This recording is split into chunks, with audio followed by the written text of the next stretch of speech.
तो कैसे हैं आप सब। उम्मीद करते हैं कि सब ठीक होगा। मैं सुमित आज आपका स्वागत करता हूं मेरे चैनल पर और आज हम पढ़ेंगे फॉर्म्स ऑफ एनर्जी के बारे में। पिछले वीडियो अगर आपने नहीं देखा है तो आप काइंडली उसे विजिट कर लीजिए। उसमें मैंने पावर और एनर्जी के बारे में पढ़ाया था। उसमें मैंने बताया था कि पावर क्या होता है, एनर्जी का हर एक बेसिक डिस्क्रिप्शन दिया था। और आज मैं उससे आगे बढ़कर स्टार्ट करूंगा फॉर्म्स ऑफ एनर्जी कि एनर्जी के कितने तरह फॉर्म्स हमें मिलते हैं। तो चलिए शुरू करते हैं।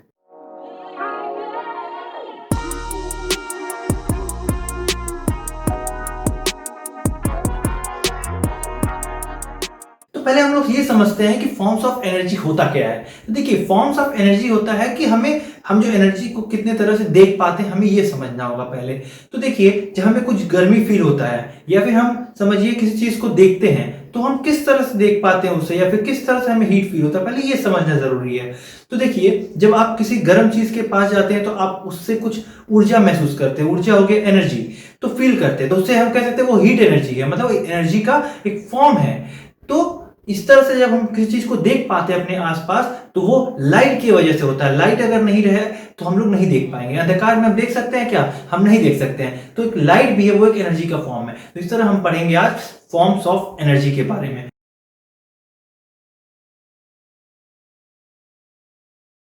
मैं इसको 3 कैटेगरीज में डिवाइड कर देता हूं ताकि वो लिखने में भी एडजस्ट हो जाए और आपको समझ में भी आसानी से आ जाए। तो मैं अभी इसे कंप्लीट कर देता हूं और फिर आपके पास आता हूं। तो चलिए बात करेंगे इन सब एनर्जीज के फॉर्म्स के बारे में। तो पहला कैटेगरी में मैंने ये सब डाला हुआ है। इसमें क्या आता है देखिए, heat energy, light energy, chemical energy, electrical energy, sound energy and magnetic energy. और इस कैटेगरी में मैंने क्या डाला है? सोलर, विंड, हाइड्रो, न्यूक्लियर और जियोथर्मल। बीच में मैंने रखा है मैकेनिकल एनर्जी को। मैंने मैकेनिकल एनर्जी को इसलिए बीच में रखा है क्योंकि ये थोड़ा सा डिस्क्रिप्टिव है। तो मैकेनिकल एनर्जी 2 तरह के होते हैं, पोटेंशियल एनर्जी उसमें आता है और काइनेटिक एनर्जी आता है। तो पोटेंशियल और काइनेटिक एनर्जी थोड़ा डिटेल्ड होगा, इसके लिए मैं एक सेपरेट वीडियो बनाऊंगा जिसमें सिर्फ पोटेंशियल और काइनेटिक एनर्जी डिस्कस्ड होगा, इसके बाद वाला वीडियो। तो पहला आएंगे हम हीट एनर्जी पे। तो हीट एनर्जी को हम कैसे समझा सकते हैं? देखिए, नाम से पता चल रहा है हीट मतलब गर्मी मिलेगा, कुछ ताप से रिलेटेड है, तो उसको हम कैटेगराइज कर सकते हैं हीट एनर्जी पे। जैसे जब हम कोई वुड बर्न करते हैं, कोयला या लकड़ी, तो उससे हीट प्रोड्यूस होता है, तो वो गया हीट एनर्जी। दूसरा हो गया लाइट एनर्जी। लाइट तो एकदम सिंपल सा है। लाइट मतलब आप कोई भी लाइट समझ लीजिए, अपने घर का ट्यूबलाइट समझ लीजिए। तो उसमें क्या होता है, जब हम उसे स्विच ऑन करते हैं तो उससे लाइट एमिट होता है, तो हमें देखने में मदद करता है, तो हो गया लाइट एनर्जी। फिर आता है केमिकल एनर्जी। केमिकल एनर्जी को समझिए आप, फॉसिल फ्यूल्स के बारे में आपने सुना होगा। यस, पेट्रोल हो गया, कोल हो गया, सब फॉसिल फ्यूल्स है। तो जब हम इन्हें जलाते हैं तो ये जलता है, हीट प्रोड्यूस करता है, लाइट भी प्रोड्यूस करता है जलते समय। पर इसके अंदर कुछ तो होगा, तो वही है केमिकल उसके अंदर में है, तो केमिकल एनर्जी वो पोजेस करते हैं। और भी केमिकल एनर्जी के एग्जांपल्स आपको मिल जाएंगे। जैसे हो गया, कोई पेड़ पौधे में फोटोसिंथेसिस होता है ना, तो फोटोसिंथेसिस से पेड़ अपना खाना अपने लिए बनाता है, वो हो गया केमिकल एनर्जी। उसके बाद आता है देखिए इलेक्ट्रिकल। इलेक्ट्रिकल तो समझ में आता है, सीधा सीधी इलेक्ट्रिसिटी से रिलेटेड है, वो भी एक फॉर्म ऑफ एनर्जी है। साउंड एनर्जी, आवाज, आवाज से भी एक एनर्जी पैदा होता है, उसे कहेंगे हम लोग साउंड एनर्जी। फिर आ गया मैग्नेटिक एनर्जी। मैग्नेटिक एकदम सिंपल है, जब हम लोग कोई भी एक मैग्नेट को दूसरे मैग्नेट के ऑब्जेक्ट के सामने लेकर आते हैं, जो मैग्नेटिक सब्सटेंस हो या दूसरा मैग्नेट, तो क्या होता है जब हम उसके पास लेकर आते हैं तो वो उसे खींचता है, अट्रैक्ट करता है, तो उसमें भी एनर्जी होता है, वही है मैग्नेटिक एनर्जी। अब हम पढ़ेंगे सोलर एनर्जी के बारे में। सोलर एनर्जी सिर्फ एक ही जगह से आता है और ये हम सबको पता है, यस, सन से। उसके अलावा सोलर एनर्जी कहीं से नहीं मिल सकता है, इसलिए मैंने इसे अलग लिखा हुआ है। तो सोलर एनर्जी हमें सूर्य से मिलता है। अभी देखिए, सोलर एनर्जी में अगर हम डिस्क्रिप्शन में जाए तो सोलर एनर्जी का यूजेस बहुत वास्ट है। हम लोग सोलर बैटरीज हो गया, आपका सोलर पैनल हो गया, हम लोग बहुत जगह आजकल सोलर एनर्जी का इस्तेमाल कर रहे हैं क्योंकि ये कभी खत्म नहीं होता है और ये एकदम क्लीन क्लियर मतलब एनर्जी का सोर्स है। मतलब इससे कोई भी वातावरण को नुकसान नहीं होता है, it doesn't hamper the environment at all. Next comes wind energy. Wind energy क्या हो गया? देखिए, एयर और विंड में फर्क होता है। हवा तो हो गया स्थिर, पर जब वो हवा बहने स्टार्ट करता है तो बहते हुए उसे हम लोग कहते हैं विंड। तो विंड एनर्जी के एग्जांपल्स और एप्लीकेशन हम कहां देख पाते हैं? आपने देखा होगा या सुना होगा विंड टरबाइंस के बारे में। विंड टरबाइंस में क्या होता है? फैन होता है, ब्लेड्स होते हैं उसमें। जब हवा तेजी से बहता है तो वो उस फैन को घुमाता है और वो जब उसे घुमाता है तो घुमाते हुए वो मैकेनिकल एनर्जी प्रोड्यूस, मतलब देखिए एक पहले था विंड एनर्जी आया, फिर उसे मतलब फैन को घुमाया, अब वो एनर्जी कन्वर्ट हो गया मैकेनिकल में और वो चला जाता है इलेक्ट्रिकल में ट्रांसफॉर्म हो जाता है। वो मैं अभी आऊंगा जब कन्वर्जन तो उसमें बता दूंगा। वापस आता है हाइड्रो। ये हाइड्रो वर्ड का मतलब आप समझिए, हाइड्रो वर्ड का मतलब ही हो जाता है पानी से रिलेटेड। हाइड्रो मतलब पानी हो गया, वाटर रिलेटेड। तो हाइड्रो एनर्जी, हम लोग को ये पता होना चाहिए कि हमारे देश में बहुत ज्यादा जो बिजली का उत्पादन है, मतलब इलेक्ट्रिसिटी जो मतलब बनता है, वो कहां से आता है? हाइड्रो से भी आता है और कोल से भी आता है। जो बड़ा बड़ा प्लांट होता है ना जहां पे इलेक्ट्रिसिटी प्रोड्यूस किया जाता है, वहां की बात कर रहा हूं। तो पानी से भी होता है, बड़ा बड़ा डैम्स क्रिएट किया जाता है। डैम्स जानते होंगे ना, बांध होता है जो, वहां पानी को इकट्ठा किया जाता है। उसके बाद वहां से पानी को छोड़ा जाता है तो वो जाता है सीधा फैन के ब्लेड में, डायनेमो से होते हुए वो बिजली बनाता है। तो हाइड्रो एनर्जी, हाइड्रो मतलब पानी भी अपने आप में एक एनर्जी कैरी करता है।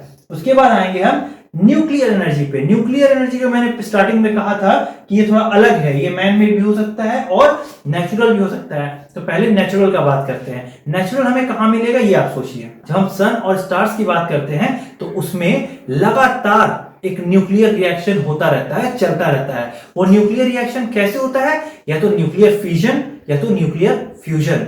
मतलब फिजन मतलब हो गया जब एक बड़ा न्यूक्लियाई दो छोटा छोटा न्यूक्लियाई में टूटता है तो फ्यूजन होता है, और जब दो या उससे ज्यादा मिलते हैं आपस में तो उन्हें हम कहते हैं फ्यूजन रिएक्शन। ये सन में बहुत आम बात है, वो होते रहता है। इसी के वजह से उसमें से बहुत ज्यादा ही लाइट और हीट एनर्जी निकलता है जो हमें यहां तक फील होता है। तो ये हो गया न्यूक्लियर एनर्जी। अब मैन मेड पे आते हैं तो मैन मेड का तो ये बहुत ही, जो एटम बम बनता है, न्यूक्लियर बॉम्ब्स बनते हैं, वो सब इस पे ही डिपेंडेंट है। न्यूक्लियर एनर्जी जो हमारे लिए अच्छा भी है और खराब भी है। और एक बात, न्यूक्लियर एनर्जी का इस्तेमाल हम लोग इलेक्ट्रिसिटी प्रोडक्शन में भी करते हैं, काइंडली याद रखिएगा। और अब आ गया जियोथर्मल। जियोथर्मल बहुत ही मजेदार चीज है। देखिए आप, जियो का मतलब हो गया पृथ्वी से रिलेटेड हो गया, और थर्मल का मतलब होता है हीट। तो जियो और थर्मल जब साथ में मिलाएंगे तो हम लोग को क्या मिलता है? अर्थ से ही मतलब हीट जो आता है उसे हम लोग कहते हैं जियोथर्मल एनर्जी। तो जियोथर्मल में हम लोग क्या देख सकते हैं? जमीन के अंदर में पानी भी मौजूद होता है, वाटर। तो जहां पे टेम्परेचर बहुत हाई होता है और सतह के नीचे जो पानी होता है वो क्या होता है? हीट की वजह से उबलना स्टार्ट हो जाता है, स्टीम के फॉर्म ले लेता है। स्टीम का फॉर्म लेते क्या होता है? वो कोशिश करता है बाहर की तरफ निकलने का। तो कहीं कहीं पे ऐसे नेचुरली ही वो फट कर जमीन वहां से भाप निकलने लगता है। तो वो जियोथर्मल एनर्जी का एक बहुत अच्छा एग्जांपल है, तो हम लोग यूज करते हैं। अभी हम चलेंगे सीधे सीधे मैकेनिकल एनर्जी पे। तो ये मैकेनिकल एनर्जी क्या होता है? मैंने कहा कि मैकेनिकल एनर्जी पोटेंशियल एनर्जी और काइनेटिक एनर्जी से मिलकर बनता है, बोल सकते हैं दोनों के साथ बनता है। तो पोटेंशियल एनर्जी को हम कैसे डिफाइन कर सकते हैं?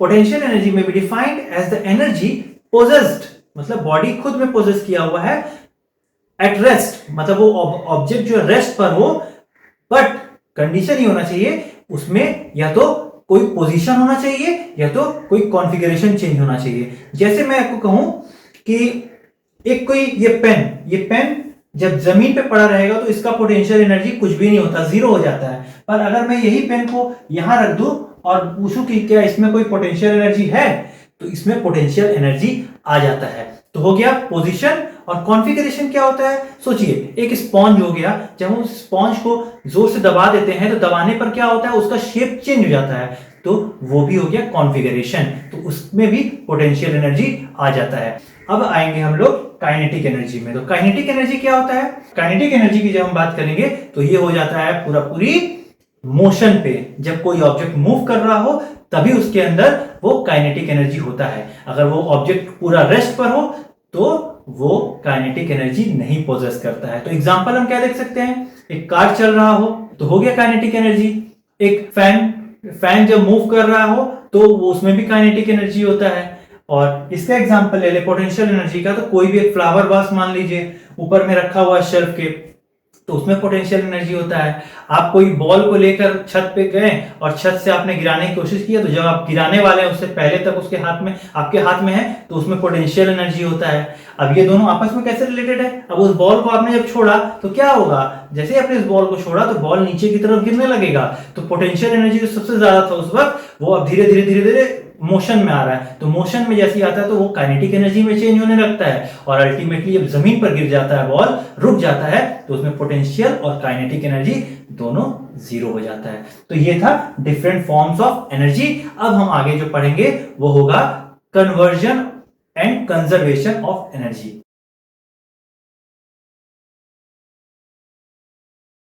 तो पहले हम लोग पढ़ेंगे कंजर्वेशन ऑफ एनर्जी। तो पहले समझते हैं लॉ क्या होता है। क्या law of conservation of energy states that energy can neither be created nor be destroyed. It can only be transformed from one form to another form. तो ये कहता है ये कि कोई भी एनर्जी इस दुनिया में ना बनता है ना खत्म होता है, वो सिर्फ अपने आप को एनर्जी एक फॉर्म से दूसरे फॉर्म में ट्रांसफॉर्म या चेंज कर लेता है। इसी तरह से एनर्जी कांस्टेंट है इस दुनिया में। आप याद रखिए, पूरा एनर्जी कांस्टेंट है इस दुनिया में, मतलब कोई भी चेंज नहीं हो रहा। बहुत ताजुब होता है सुनकर, पर अगर आप उसको धीमा धीमा करके समझने की कोशिश कीजिएगा ना, आपको एकदम इंटरेस्टिंग लगने लगेगा। जैसे मैं आपको एग्जांपल्स देता हूं। मैंने कुछ खाना खाया, after having the food actually क्या होगा, उस फूड में जो केमिकल एनर्जी स्टोर था वो हमारे बॉडी में आया। अब वो बॉडी में आने क्या किया, यहाँ पे अपने डाइजेशन का प्रोसेस हुआ, हमें उसका एनर्जी हमें मिल गया, तो अब हम काम करते हैं, तो अपने मसल्स का अप्लाई करते हैं काम करने में। After applying that muscular energy, अब हम ये एनर्जी को किसी और चीज में ट्रांसफॉर्म करने की कोशिश करते हैं। तो जब कोई काम करते हैं, आप वेट लिफ्ट करते हैं, तो अपना एनर्जी उसमें दे रहे हैं, तो वो बॉडी एनर्जी गेन करता है। तो इस तरह से ये सब कुछ एकदम मतलब समझिए साइकिल ही बोल सकते हैं, कभी खत्म नहीं होता। इसमें देखिए अभी पोटेंशियल काइनेटिक एनर्जी में भी कंजर्वेशन ऑफ एनर्जी आता है। जब कोई ऑब्जेक्ट, एक पेंडुलम का समझ लिया अगर हम, तो एक पेंडुलम में क्या होता है, स्टार्टिंग में ओरिजिनल पोजीशन पे रहता है ये बॉब। अभी ये हो गया उसका सरफेस है, तो यहाँ पे पोटेंशियल एनर्जी काइनेटिक एनर्जी दोनों जीरो होता है, तो काइनेटिक एनर्जी भी जीरो होता है और पोटेंशियल एनर्जी भी जीरो होता है। अभी जब इस बॉब को हम मूव करते हैं या फिर पुश करते हैं, तो ये बॉब एक्सट्रीम पोजीशन पे चला जाता है। तो यहां पे क्या होता है, यहां से यहां तक जब जाता है तो उसमें क्या बढ़ता है, काइनेटिक एनर्जी बढ़ता है, और अंत में जाकर क्या हो जाता है, यहां पे सबसे मैक्सिमम पोजीशन पर इसका सिर्फ पोटेंशियल एनर्जी रहता है और काइनेटिक एनर्जी जीरो हो जाता है। तो इस तरह से ये मूव करते रहता है इधर उधर, तो पोटेंशियल काइनेटिक चलता रहता है। तो अभी आपको समझ में आ गया होगा कंजर्वेशन ऑफ एनर्जी क्या होता है।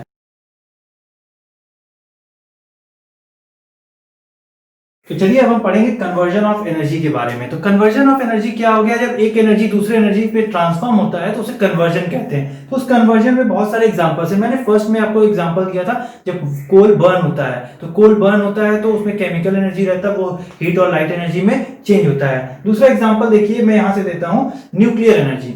जब न्यूक्लियर एनर्जी को हम लोग चेंज करते हैं लैब्स में, तो उसमें क्या होता है, हम लोग इलेक्ट्रिसिटी एनर्जी में ट्रांसफॉर्म करते हैं, इलेक्ट्रिकल एनर्जी, मतलब उससे हम लोग इलेक्ट्रिसिटी प्रोड्यूस करते हैं। तो nuclear energy can also be transform to electrical energy. और भी इस तरह के आपको तमाम एग्जांपल्स बुक्स में भी मिल जाएंगे। मैं आपको यहाँ एक चार्ट दे देता हूं, आप काइंडली उसे पॉज करके नोट कर लीजिएगा।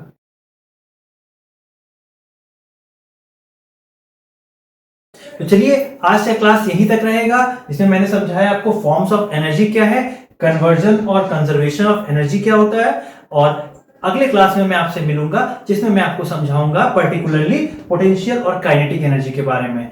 तो उम्मीद है आपको ये वीडियो अच्छा लगा होगा। अगर हाँ तो लाइक कर दीजिए, सब्सक्राइब कर दीजिए और शेयर करते रहिए। Thank you very much.